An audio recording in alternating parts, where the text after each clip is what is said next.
Okay, so this screencast is from Columbine to Newtown, the debate over gun control and the NRA. This first slide is about Columbine, the deadliest act of school violence in U.S. history. So on April 20th, 1999, the same day as Adolf Hitler's birthday, in Littleton, Colorado, Eric Harris and Dylan Klebold entered Columbine High School and killed 12 classmates and teachers before turning the guns on themselves. The teens had originally planned to set off bombs in the cafeteria, but they failed to detonate, so they entered the school armed with guns, knives, and bombs, wearing shirts with the logos Wrath and Natural Selection. The boys seemed like regular high school students, but really they had been planning this for a long time and had an extreme hate for many, many people. They targeted the halls and library, shooting and throwing bombs while teachers and students took cover and tried to escape. Parents and families waited anxiously for their child to safely come out of the school.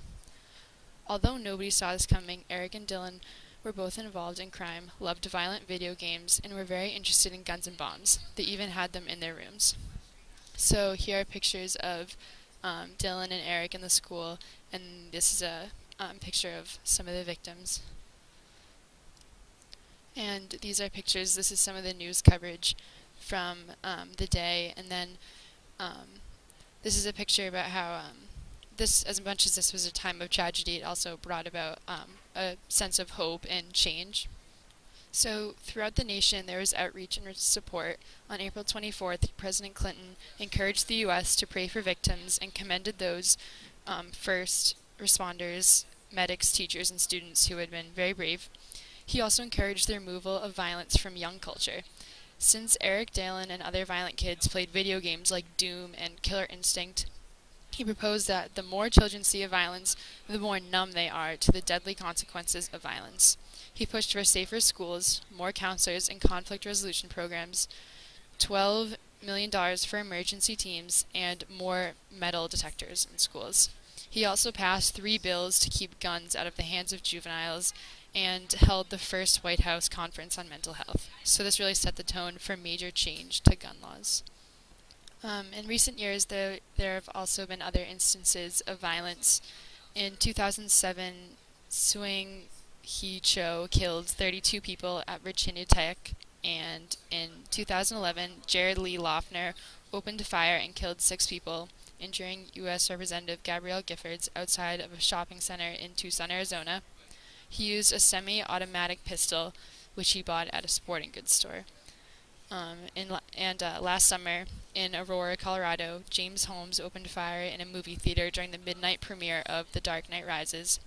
He killed 12 and injured 58 using tear gas, grenades, a shotgun, and a semi-automatic rifle. So the next slide is about Newtown, Connecticut, the Sandy Hook Elementary School shooting. So on December 14th, 2012, in Newtown, Connecticut, 20-year-old Adam Lanza shot his way through a window of Sandy Hook Elementary School carrying 3 guns and ammunition after having killed his mother, Nancy. He first shot the principal, Don Hotsprung, and the school psychologist, Mary Sherlock. Next, he passed by the kindergarten classroom of Caitlin Roig, who had told her students to be quiet while they hid in the bathroom. He then moved on to the next room, where substitute teacher Lauren Rousseau and all her students but 1 were killed. 26 were killed in total on this day. After he heard the sound of police approaching, he killed himself in the hallway. So these are some pictures of people receiving the really horrible news and some kids getting out of the school. And so this tragedy shocked and united the world. These issues brought up by the parents of deceased children, the community, and politicians include mental health, safety of schools, and gun laws, since Lanza used a semi-automatic rifle to kill his victims. So this is under plans. To prevent future massacres, President Obama proposed the Now is the Time program to protect children and communities from mass shootings by restricting the rights of Americans to bear arms. He proposed the banning of military-style assault weapons and high-capacity ammunition and proposed background checks. So this is a picture of him making a speech to the nation after Newtown. These are the victims of the Newtown shooting, and then here's a memorial for them. So next is the National Rifle Association stance. So, after the most recent tragedy in Newtown, the NRA pushed the president to fund a program to put armed police in every school, which would lead to huge federal control over state and local education and law enforcement. The NRA proposed the National School Shield Emergency Response Program. This idea is led by Congressman Asa Hutchinson and calls for armed security, safer building design, and student-teacher training. They argue that since schools are gun-free zones, they, in quotes, invite every insane killer in America to come and shoot. But ironically, many of the proponents of using guns in schools were the same ones who had supported making schools gun-free zones a few years back.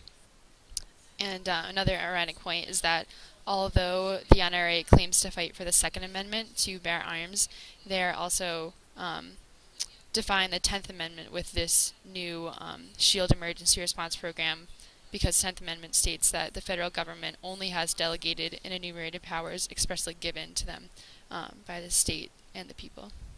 So basically the NRA argues that there are already so many restrictions which do not solve problems, so adding another law would be counterproductive to this problem of gun violence. And here is kind of an interesting political cartoon about how the NRA does not want there to be a ban on assault weapons and how that's affecting students and kids. So many people are really upset over the influence that the NRA has had over the recent vote in the Senate.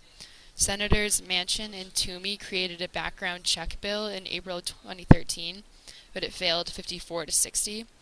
Citizens, President Obama, and especially the families of gun violence victims were astonished and ashamed of U.S. senators who voted no, because 90% of Americans supported these background checks. So obviously the country's people are ready for stricter gun laws to protect us from future tragedy, but the debate goes on due to politics.